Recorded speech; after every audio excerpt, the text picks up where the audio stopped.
Estamos con Agustín Laje en línea. Él es fundador y presidente de la Fundación Libre, es escritor, conferencista, politólogo argentino y es uno de los, diría, ideólogos, y si se permite el término, del actual gobierno, y seguramente tiene una mirada sobre lo que está pasando. ¿Qué tal, Agustín? Buenas tardes, gracias por el contacto. ¿Qué tal? ¿Qué tal, Hugo? ¿Cómo estás? Gracias por la llamada. ¿Qué estás viendo frente a este escenario? Allí el móvil de La Nación Más cuenta la gente, una reunión religiosa alrededor de Cristina Fernández de Kirchner y lo que puede pasar en los próximos días. Mirá, me llama la atención que esta gente continúe instrumentalizando la fe, que en realidad no la tiene. Esta gente es la misma que ha impulsado el aborto en la Argentina. No nos olvidemos que el kirchnerismo fue el que aprobó en el marco de una pandemia, cuando estábamos todos metidos debajo de la cama, la ley de asesinatos de seres humanos en gestación. El mismo kirchnerismo es el que avanzó contra la Iglesia Católica cuando no contaba con la simpatía de Bergoglio, o sea, antes de que Bergoglio fuera papa. El kirchnerismo además atacó a las iglesias, a las catedrales durante años de hegemonía feminista. En todas las manifestaciones siempre acostumbrábamos a ver cómo destrozaban las iglesias, los templos, incluso una ferviente militante que, de los K, como fue Eve de Bonafini, defecó en un altar. Entonces ahora que hagan una misa, la verdad a mí me parece casi que una burla, casi como una falta de respeto. En este momento Cristina Fernández de Kirchner está reunida con las autoridades religiosas que hicieron ese encuentro interreligioso en La Puerta. Se espera que después de esa reunión tal vez salga a saludar en el balcón. ¿Qué reflexión tenés al respecto? Mira, que ellos en realidad tratan de instrumentalizar la fe. Ellos se reúnen con líderes religiosos en tanto y en cuanto estos líderes religiosos les respondan políticamente. Cuando un líder religioso no les responde políticamente, entonces se convierte en escoria, como siempre lo han hecho cuando han gobernado. Más allá de esto, yo diría acá se ha producido otro efecto revelación, el principio de revelación del cual suele hablar el presidente Javier Milei. Que la lógica es básicamente en el marco de un acontecimiento se permiten ver cosas que de otra forma no se hubieran visto. A ver. ¿Qué estamos viendo acá? ¿Qué se ha revelado acá en estos días? Se ha revelado una crisis moral. Es decir, el mayor daño que ha provocado el kirchnerismo en la sociedad no es ni siquiera de índole económico, es de índole moral. Fíjate que solo 1 año y medio le ha tomado al presidente Milei controlar la inflación. Ahora, controlar una crisis moral es mucho más complicado. ¿Por qué digo que hay una crisis moral? Bueno, las encuestas de los últimos días al respecto han mostrado que entre un 30 y un 35% de la población argentina está de acuerdo en apoyar a Cristina Kirchner, a pesar de que ésta ha sido condenada con todas las de la ley, cosa juzgada, llegó hasta la Corte Suprema de Justicia, y aún así hay más de 1/3 de la población, o más o menos 1/3 de la población, que apoya de cualquier manera y a cualquier precio a la señora Kirchner. O sea, ¿esto en qué se traduce? Básicamente en 4 puntos. En primer lugar, priorizan el afecto político por sobre el valor justicia y por sobre el valor verdad. Es decir, hay una crisis de la verdad, una crisis de la justicia en este país, porque hay 1/3 de la población que prefiere su afecto político por una líder política. En segundo lugar, normalizan la impunidad, es más, celebran la impunidad. Hacen de la impunidad un valor en lugar de un disvalor para el esquema argentino. En tercer lugar, erosionan la república. ¿Por qué? Porque deslegitiman el pacto social republicano, el cual le da, por supuesto, toda una serie de poderes al poder judicial, y uno consciente en acatar lo que ese poder resuelve. Máxime cuando llega hasta la Corte Suprema de Justicia. Y por último, están desplazando el foco, están buscando el foco político, el de la proscripción, el del lawfare, cuando en realidad el foco tiene que estar puesto en la corrupción. Aquí lo que se ha probado con un montón de pruebas, porque han dicho que no habían pruebas. Mentira, lean la causa, está repleto de pruebas, claro, de que la señora Cristina Fernández de Kirchner es una corrupta. Ahora, escuchémosla a Cristina Fernández de Kirchner. Interesante el análisis de Agustín Laje. Tenemos varias preguntas más, pero escuchemos una de sus expresiones justamente sobre lo que decía Laje hace instantes, como uno de sus argumentos. A ver. Yo creo que la paradoja, como les decía, es ellos en libertad y yo presa, pero quiero decirles algo. Mientras los Sturzenegger, los Caputo, los Macri de los parques eólicos, del correo, mientras los que los todos Caputos, inefables todos Caputos, caminen sin que nadie les reclame nada, estar presos es casi un certificado de dignidad política y personal histórica, créanme. Ellos en libertad y yo presa. Me parece que ahí hay algo de lo que vos señalás, ¿no? Como concepto, como simbólico, como expresión de tu análisis, Agustín. Mira, a ver, acá el concepto es muy claro. Ella no se está defendiendo diciéndole a la gente soy inocente, yo nunca robé, acá están las pruebas, mírenlas. Es que no las tiene. O sea, ella dice, entre líneas, sí, yo soy una corrupta, pero no soy la única corrupta en el país. Es decir, y tu mamá también, ¿no? Como los niños. Ahora, te voy a dar un dato que estuve buscando hace un rato y me parece muy interesante frente a los que dicen que esto es una persecución política del partido judicial, que la quieren a ella presa por redistribuir el dinero entre los pobres, cosa que es totalmente mentira. Todo lo que hizo el kirchnerismo fue aumentar los pobres en este país. Este dato es fulminante. El CELAC, que es el Centro Estratégico Latinoamericano de Geopolítica, recopiló la cantidad de denuncias que tuvo Cristina Kirchner hasta el año 2022. La cantidad de denuncias por corrupción fueron 654, de las cuales solo 10 terminaron en procesamientos. O sea, el 98% de las denuncias por corrupción contra la señora Kirchner fueron archivadas o desestimadas. Si fuese real que aquí hay un partido judicial que está desesperado por condenarla, no podríamos explicar jamás este dato. Claro. Al contrario, lo sistemático en la Argentina ha sido liberar de culpa a la señora Kirchner y a su esposo, que su esposo murió, pero si lo contamos del 2003 al 2010, el señor Néstor Kirchner tuvo un total de 193 denuncias, de las cuales no prosperó ninguna. Y recordemos que si miramos en términos de funcionarios kirchneristas, las denuncias son más de 2100. Intentaron reformar o cooptar a la justicia, nombraron fiscales y jueces. Luciani fue nombrado en la época del kirchnerismo, pero sin embargo cumplió con su deber. Y además reformaron la idea de que la doble sentencia era condena definitiva. También en la época del kirchnerismo pasó esto a nivel... Aún con todo no pudieron, sí. Agustín, quiero también tu opinión sobre esta definición que deja Cristina Fernández de Kirchner cuando habla sobre el gobierno de Javier Milei y también sobre la figura del presidente. Decía lo siguiente, Cristina Fernández.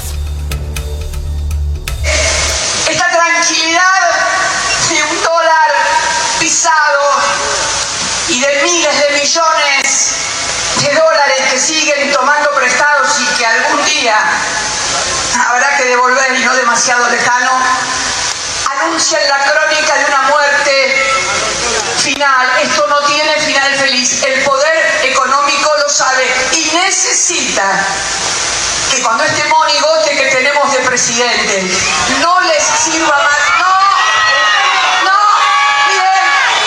es culpa de él, lo votaron. Hacernos cargo de una buena vez por todas de las cosas, lo votaron. No está ahí de prestado.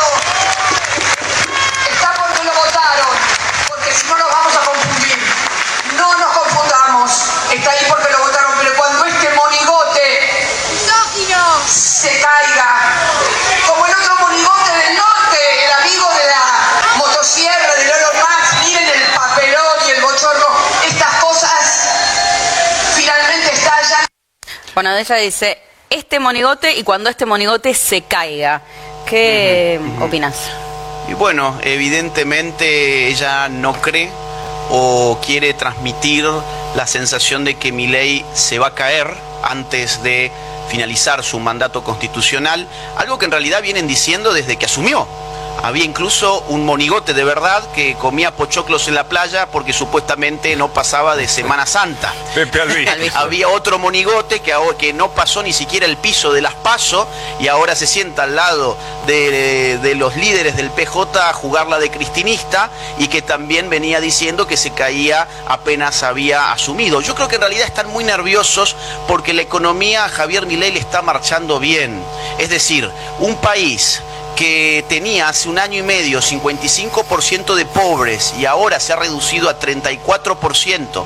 Un país que en el mes en que Milei asume la presidencia tiene 25,5% de inflación mensual y hoy tiene 1,5%, bueno, es un motivo de preocupación para el PJ. Si vos mirás las elecciones de este año, que han sido 7 u 8 más o menos, el PJ no ha ganado en prácticamente ninguna, creo que en una sola. Es decir, tienen un problema real y la figura que más medía del PJ ahora no se puede candidatear, con lo cual están apostando a la última carta que les queda, que es tratar de transformar la corrupción de Cristina en un motivo de cohesión partidaria, en un centro para la unificación del peronismo. Pero ahí van a tener un problema, y es que hay sectores del peronismo que están buscando hace rato una renovación, y esto a corto plazo puede hacer ruido. Vamos a ver si la gente haciendo la misa, la gente manifestándose probablemente el miércoles, pero esto va a tender a desinflarse, y cuando empiece a desinflarse, ahí es cuando líderes peronistas van a salir con el cuchillo entre los dientes. Acá sobre esto que decís te quiero repreguntar, ¿qué impacto a nivel electoral crees que puede llegar a tener esto, ¿no? Por esto que vos mencionabas, ¿no? Hay quienes creen que como se pierde la imagen del peronismo que más intención de voto tenía, va a golpear fuerte al peronismo, y por el otro lado están quienes dicen no, bueno, pero ahora se genera el mito y esto puede épica, ¿no? empoderar al peronismo con cualquier candidato que venga, justamente por la épica. ¿Qué impacto electoral crees vos que va a tener esto? Mira, puede generar épica, pero en el sector que configura el piso electoral de la señora Fernández de Kirchner. Ajá. Yo no imagino que ese discurso con olor a naftalina, ese discurso tan anticuado de Martínez de Oz, mencionaba a Martínez de Oz, ese discurso de Mañeto, ese discurso que todavía trae de los pelos a Mauricio Macri y habla del pueblo y que a ella en realidad la pone presa porque ha redistribuido el dinero hacia el pueblo. Yo creo que eso es muy 2011, chicos, eso es muy 2011, eso es otra época, ya pasó mucho río, mucha agua por el río, estamos en otra cosa. Yo no me veo realmente a ese discurso ya ultragastado levantando a masas populares, más allá de los acólitos, que son una fuerza importante, claro, como lo dije al inicio de esta entrevista, pero un piso que equivale casi a su techo.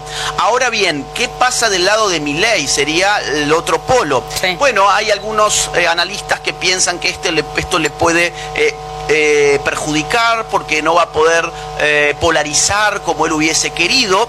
Yo creo que en realidad Milei nunca polarizó solamente con la señora Kirchner. Milei polarizó con algo llamado casta política, dentro de lo cual entraba y entra muchos más actores que exceden a una sola figura política. Quien realmente politizó con una única figura política fue en su momento Mauricio Macri. Pero el discurso político de Mauricio Macri es bastante distinto del de Milei. Milei va mucho más allá. Él va con una ideología, digamos, que encuentra enemigos políticos en otros sectores que no se limitan a un solo apellido. Te quería preguntar a propósito de esto, si pensás que el kirchnerismo, como en un ciclo vital de todo lo que ocurre, está en su decaimiento, pero acá hay parte de la esencia de lo que piensa el kirchnerismo en esta frase de Cristina Fernández. Escuchémosla, a ver. Ah, Máximo Kirchner, perdón. Pero lo mismo, ¿no? Es la esencia del kirchnerismo. En este caso, muchos dicen, ¿la herencia es Máximo? A ver, mirá. Bueno, esa sensación de aislamiento, de hostigamiento permanente, y ahora ya pasando a los hechos más formales, de supresión, es ni siquiera que haya la posibilidad que pueda competir. Que pueda competir, nada más. Era una... Entonces, primero intentaron con ficha limpia y no sucedió. Y tuvieron que sacarle, rompieron el vidrio de emergencia. Bueno, si el Senado, o sea, si lo que la gente vota para que lo represente no vota ficha limpia, rompemos. Bueno, acá tengo estos tres señores. Bueno, muchos dicen, pone a Cristina, a Máximo en el balcón, Cristina, porque de algún modo intenta, a ver, qué sé yo, traspasarle su caudal. ¿Está a la altura Máximo con esta narrativa? ¿Qué ves? El heredero tendría que haber sido Axel Kicillof. El juego estaba dado en realidad para impulsar la figura de alguien que tampoco se caracteriza por sus luces, pero que las tiene un poquito más encendidas que Máximo. Pero bueno, luego pasó todo lo que sabemos, la fractura, hoy el quiebre parece indefectible entre Axel y los Kirchner, con lo cual les ha quedado una figura muy endeble que es Máximo Kirchner, que es un muy mal heredero. El gran problema de Cristina hoy es que no tiene realmente un heredero. Florencia Kirchner nunca se metió en temas políticos, no le interesó, solamente metió más de 4,5 millones de dólares en una caja de seguridad y a otra cosa. En el caso de Máximo lo metieron en política, pero si hacemos memoria, cuando se lanzó la Cámpora, por portación de apellido, te hablo del año, desde hace más de 10 años, año 2011, 2010, quizás antes también, por portador de apellido, Máximo Kirchner era el líder de la Cámpora, pero si vos haces memoria, nunca daba una sola entrevista, no era el orador de los actos políticos. ¿Por qué? Bueno, trataban de generar un mito de que era tan brillante que todavía no lo podían poner porque su luz nos iba a encandilar a todos. En realidad era que era un tipo impresentable. Me hiciste reír porque... En realidad es que era un bruto, y te das cuenta en las intervenciones que tiene en el Congreso, y te das todavía más cuenta en las entrevistas. Máximo Kirchner no puede sostener oratoria, Máximo Kirchner no puede articular dos ideas básicas en una misma oración lógica. Máximo Kirchner no es Néstor, que era un tipo inteligente, no es Cristina, que todavía es más inteligente. Máximo Kirchner no sé de dónde salió, tiene la cara del padre, con lo cual seguramente es el hijo de Néstor Kirchner, pero el cerebro de Néstor ciertamente no lo heredó. Pilar Raola está con nosotros, la queremos sumar a esta conversación, porque recién decía incluso sobre una de las opiniones de Cristina Fernández, que no le parece muy acertada. Tenías una opinión cuando, bienvenida ante todo, Bienvenida. Pilar, gracias por venir. Tenías una opinión cuando poníamos este corte, ¿no?, de Cristina Fernández Es que de no lo Kirchner. entiendo. No entiendo por qué le estáis dando tanto Cuando a dice que Pábula, es un pero monigote. no los periodistas, sino los propios políticos y todo Dios. Esta señora es una condenada.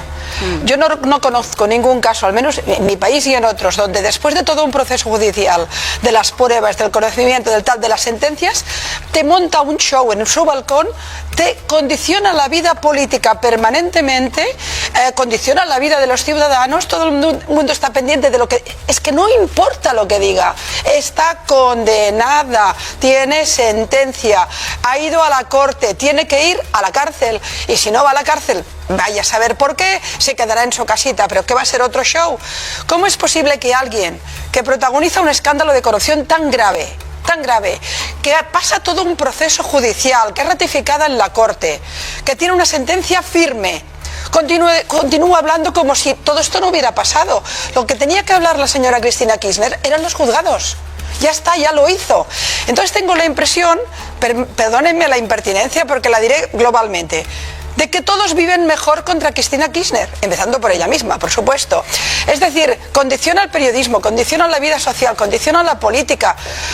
Traten a Cristina Kirchner como lo que es en estos momentos, porque yo me imagino la cantidad de políticos en España que han ido por temas de corrupción a la prisión y no los hemos oído nunca más, cuando salen después de años. Pero esta señora se está riendo de Argentina, se está riendo de la corte, de los tribunales, se está riendo de la independencia judicial. O sea, Pilar, viniendo de España te llama la atención. Me llama la cuando se atención, vive acá. oye, se me ocurre, y ha habido políticos de primer nivel que han estado en la cárcel, que han vivido un escándalo, y antes de entrar y antes de tener sentencia mucho hablar, pero después ya no tienes nada que decir. La corte ya ha dicho la última palabra. Luego que habrá más proceso judicial, Claro. que quiere ir a, no sé, a la ONU, al Tribunal Internacional Penal, o vete a saber, o bailar salsa, no sé. Espera que te- Pero ahora ya no, se acabó, y le estáis dando un pábulo cada día a Queremos esta corregirte mujer. tu micrófono, pero Sí, bueno. pues está haciendo un poco de ruido. ¿Pero coincidís Ah. con esto, Agustín? Sumar algo más, y es que aquí los jueces han tenido una responsabilidad dejándonos este plazo de 5 días hábiles, es decir, son prácticamente, tengo entendido que son 8, en total entre fin de semana y un feriado son 8, Sí, claro. para que esta señora pueda montar su show. Y si todo acontece como parece que va a ocurrir, la realidad es que la prisión domiciliaria de Cristina Kirchner va a ser mucho más cómoda de lo que para los argentinos fue incluso la cuarentena en la pandemia. O sea, si lo vemos desde ese punto de vista, es bastante triste. Esta señora va a tener sus peluqueros, sus maquilladores, va a tener las reuniones políticas. Esperemos que no, esto todavía está abierto. Esperemos que los jueces realmente hagan justicia, porque si no, esta señora, insisto, va a tener una vida mucho más cómoda de la que tuvimos nosotros en la encerrona de la cuarentena durante el gobierno de ella y de Alberto Fernández. Y pensaba, Agustín, vos que sos argentino, estás en España, y Pilar, que es española, está en Argentina. Pero es interesante escuchar a ambos y a ver qué tienen para decir sobre lo que opinaba Máximo Kirchner. Para muchos, el heredero entre es una monarquía esto. A ver. Muchas veces se dice que estas son reglas del juego, pero no son reglas del juego. Efectivamente. ¿No? Hay como un acostumbramiento, una forma de funcionamiento corrosiva que no ha traído en estos últimos 10 años una mejor calidad de vida para la gente. Y después tenés episodios como estos. Yo vi un video hoy, el problema creo que tuvo hoy el diputado Espert, es que estaba en un lugar diferente a los estudios de televisión que fatiga, donde ese comportamiento es festejado. Exacto. A ver, Gustavo, si yo vengo acá y empiezo así cualquier barbaridad de Karina Milei, me parás vos. Totalmente. ¿Se entiende? No todo vale. Acá la regla, en el oficialismo, o que instaló Macri también, es la agresividad permanente. No poder hablar de lo que están haciendo, del país que quieren, y solamente buscar destruir al adversario político. Agustín. Es un cara dura. A ver, es un cara dura.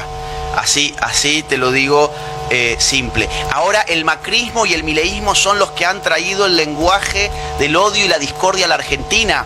Ellos que gobernaron 16 años y que buscaron constantemente nuevos enemigos, el campo, la justicia, los medios, los militares, buscaron por doquier enemigos para destruirlos y ahora son los cultores del amor.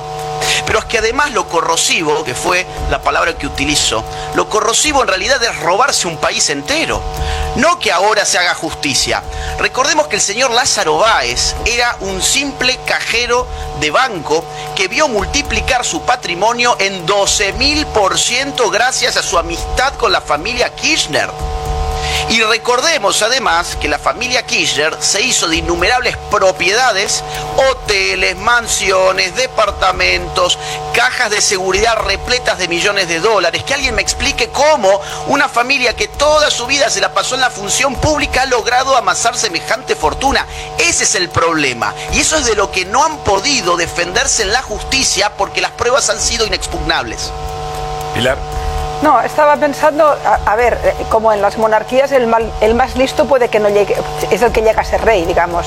No parece que Máximo Kirchner sea el más listo de la familia, pero puede llegar a ser rey, porque, repito, esto parece que se van pasando unos a los otros. Esto es un auténtico régimen familiar que ha conseguido copar completamente las estructuras del poder y las estructuras de la República.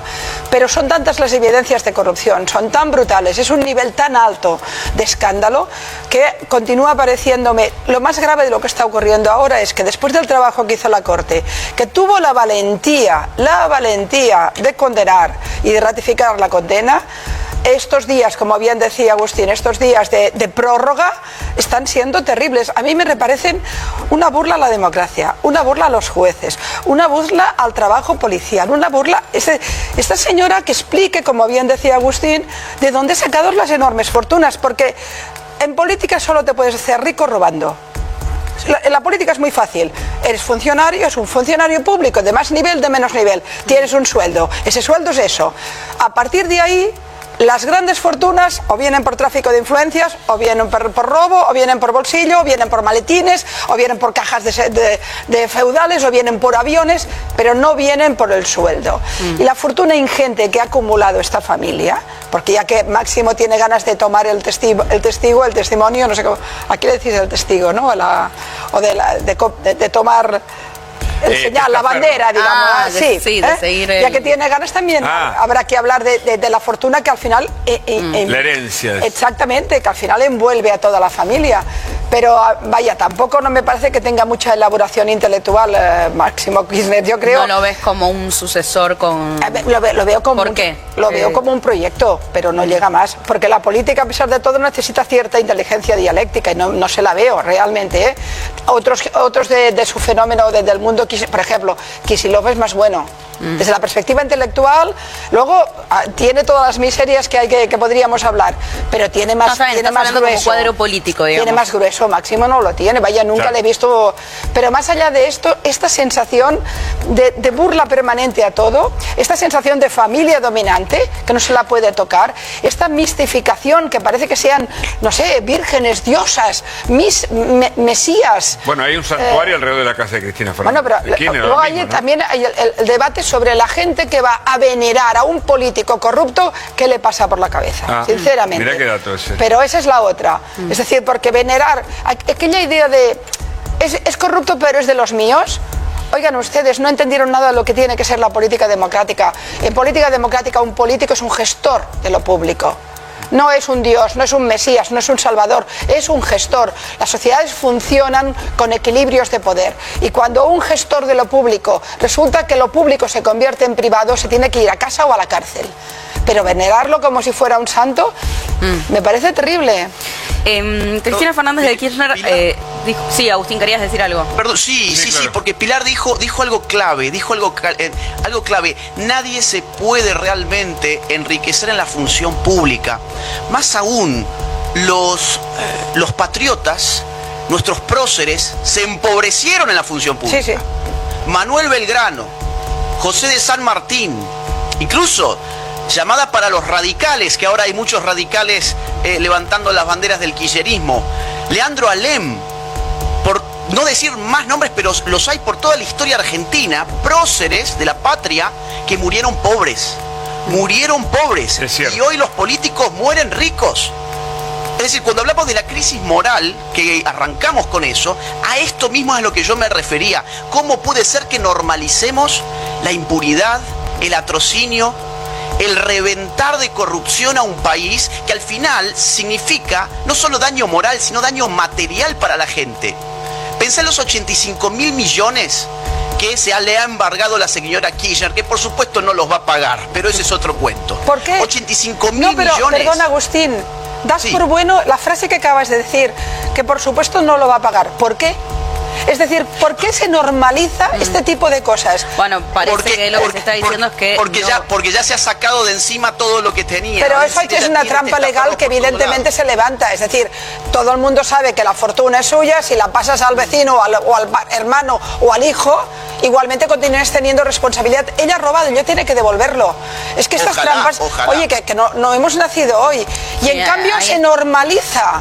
Ahí está la posibilidad de recurrir a la figura de insolvencia fraudulenta. Yo estoy escandalizada de que se haya normalizado que no entre en la cárcel, que se haya normalizado que pueda ejercer la política cuando lo primero que tienes que hacer con un corrupto es inhabilitarlo y por tanto que deje de hacer mítines, y cuando se normalice que no va a pagar. Está con nosotros Luis Majul. Ya en un ratito comenzamos el pase. Tiene información como siempre y una interpretación sobre todo lo que está pasando de alto impacto político. Pero Agustín, vos estabas contando una idea y creo que había otro video, ¿no, Agustín? Sí, queremos compartir este pedacito de Cristina Fernández de Kirchner, donde dice, hay una sola cosa en la que coincido con Javier Milei. ¿Cuál es? A ver.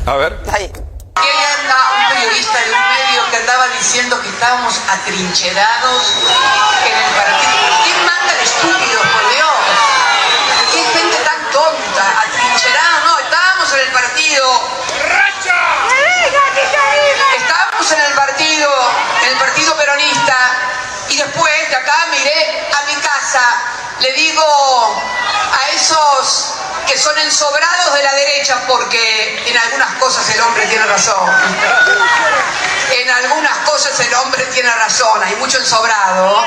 Pondremos el cuerpo porque no nos propugamos, eso hace la derecha mafiosa. Los peronistas nos quedamos acá y ponemos la cara y el cuerpo.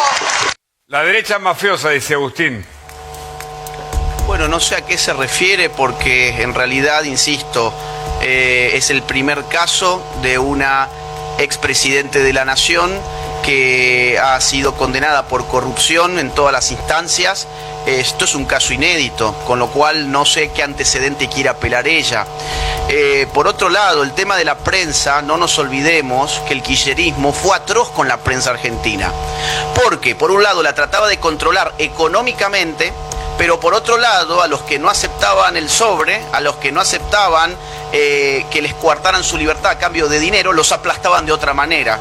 Les mandaban a los servicios de inteligencia, les mandaban a la FIP, buscaban todas las maneras para destrozarlos. E incluso el otro día en TN, y también en el caso de Olga, se vio lo que realmente es el kirchnerismo respecto de la libertad de expresión. Vos nunca vas a ver, y te lo puedo garantizar, a un grupo mileísta yendo a dañar la propiedad ni pública ni privada de ningún medio de comunicación. Todo lo que hizo Javier Milei con la prensa fue retirar la pauta oficial.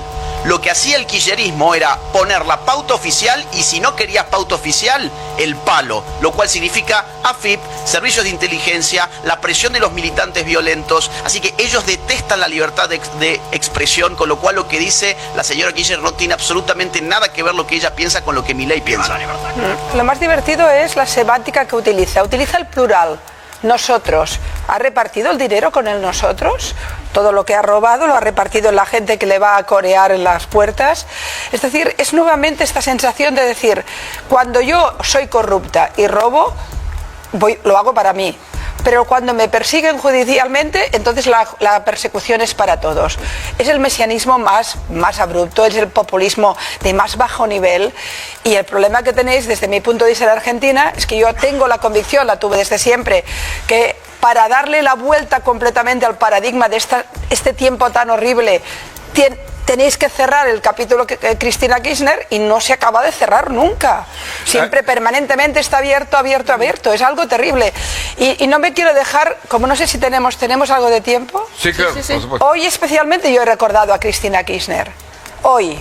Porque hoy han nombrado como comandante de la Guardia Revolucionaria iraní al ideólogo de la matanza de Amia. Y quiero recordar que esta señora que grita tanto y que salva a la patria estuvo a punto de firmar un memorándum con el país y con la gente que asesinó a más de 80 personas en Argentina. Y es un juicio que está en marcha. Bueno, hay un juicio de ausencia. Ahora tendremos en el juicio de ausencia, como uno de los principales inculpados, que tienen, por cierto, orden en Interpol, uno de los principales encausados, al actual jefe máximo de la Guardia Revolucionaria de Irán. Que es como una burla, sí señor. Pero además es un tipo que él se ha dedicado siempre a través, él fue comandante de las fuerzas Quds cuando se inauguraron, cuando las crearon, y se dedicó permanentemente a la estructuración de terrorismo exterior. Ese es el tipo que ahora gobernaba la Guardia Revolucionaria.